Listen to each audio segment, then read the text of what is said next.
एक नाव ज्याने शिक्षण, समता आणि न्यायासाठी संपूर्ण आयुष्य वाहिलं. ते केवळ समाज सुधारक नव्हते, तर क्रांतीची जिवंत मूर्ती होते. त्यांच्या विचारांनी अंधश्रद्धा, जातीभेद आणि शोषण यांच्यावर थेट प्रहार केला. ते शिक्षक होते, लेखक होते, विचारवंत होते, पण त्याहून अधिक ते असंख्य वंचितांचा आशेचा किरण होते. नमस्कार मंडळी, तुमचं मनपूर्वक स्वागत आहे. आज आपण एका अशा व्यक्तीचा प्रवास जाणून घेणार आहोत ज्यांनी आपलं संपूर्ण आयुष्य वंचितांसाठी लढायला समर्पित केलं. होय, आज आपण महात्मा ज्योतिराव फुले यांच्या अज्ञात आणि प्रेरणादायी पैलूंवर प्रकाश टाकणार आहोत. महात्मा ज्योतिराव गोविंदराव फुले यांचा जन्म 11 एप्रिल 1827 रोजी एका माळी कुटुंबात झाला. त्यांच्या वडिलांचं नाव गोविंदराव आणि आईचं नाव चिमणाबाई होतं. लहानपणीच त्यांच्या आईचं निधन झालं, त्यामुळे बालपण खडतर गेले. त्यांच्या कुटुंबाचा फुलांची विक्री करण्याचा व्यवसाय होता, म्हणून त्यांना फुले हे आडनाव लाभले. त्यावेळी शिक्षण घेणं हे केवळ उच्चवर्णीय पुरुषांचं काम मानलं जात होतं. पण ज्योतिराव लहानपणापासूनच अभ्यासू, विचारशील आणि सर्जनशील होते.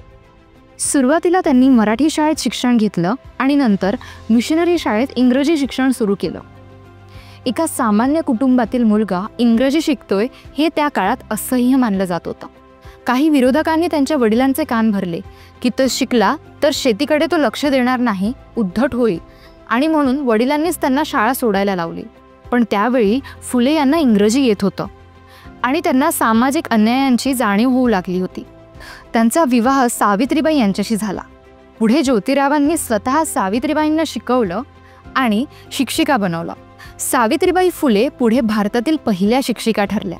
1848 मध्ये ज्योतिराव आणि सावित्रीबाई फुलेंनी पुण्यातील भिडेवाडा येथे पहिली मुलींची शाळा सुरू केली. त्या काळात मुलींचं शिक्षण हे धक्कादायक मानलं जात होतं. विशेषतः दलित आणि बहुजन समाजातील मुली शिकायला येत असल्याने समाजात मोठा गोंधळ उडाला. स्त्री शिक्षणाच्या तीव्र विरोधात असलेले काही उच्चवर्णीय लोक संतप्त झाले. त्या दोघांवर टोकाचे सामाजिक बहिष्कार टाकण्यात आले. सावित्रीबाई शाळेत जाताना लोक त्यांच्या अंगावर शेण फेकायचे, पण त्या न थांबता शिक्षणासाठी झगडत राहिल्या. ज्योतिबांचे वडीलही समाजाच्या दबावाखाली आले. त्यांनी ज्योतिबांना सांगितलं, शाळा बंद कर किंवा घर सोड. ज्योतिबांनी ठामपणे शाळा चालू ठेवली आणि सावित्रीबाईंसह घर सोडून शिक्षणाचं कार्य चालू ठेवलं. नंतर फुले दाम्पत्याने बालहत्या प्रतिबंधक गृह सुरू केले. हे विशेषतः गुप्त बाळंतपणासाठी, जिथे गर्भवती स्त्रियांना सुरक्षित आणि गोपनीय आश्रय मिळायचा. 24 सप्टेंबर 1873 रोजी ज्योतिराव फुले यांनी सत्यशोधक समाजाची स्थापना केली. या संस्थेचा मुख्य उद्देश होता जातीभेद, अंधश्रद्धा, पुरोहितशाही आणि शोषण यांच्या विरुद्ध लढणे. सत्यशोधक समाजाने लग्न आणि मृत्यूपर्यंत विधी यांसारख्या सामाजिक प्रथांसाठी नवीन, सुलभ आणि समतावादी विधी तयार केले. 1873 मध्ये ज्योतिराव फुले यांनी गुलामगिरी हा ग्रंथ लिहिला. या ग्रंथात त्यांनी जातीव्यवस्थेवर आधारित शोषणावर तीव्र टीका केली आणि मानसिक गुलामगिरी उघडकीस आणली. 1883 मध्ये त्यांनी शेतकऱ्याचा आसूड हा ग्रंथ लिहिला. त्यात त्यांनी शेतकऱ्यांच्या आर्थिक शोषणाच्या कारणांचा शोध घेतला.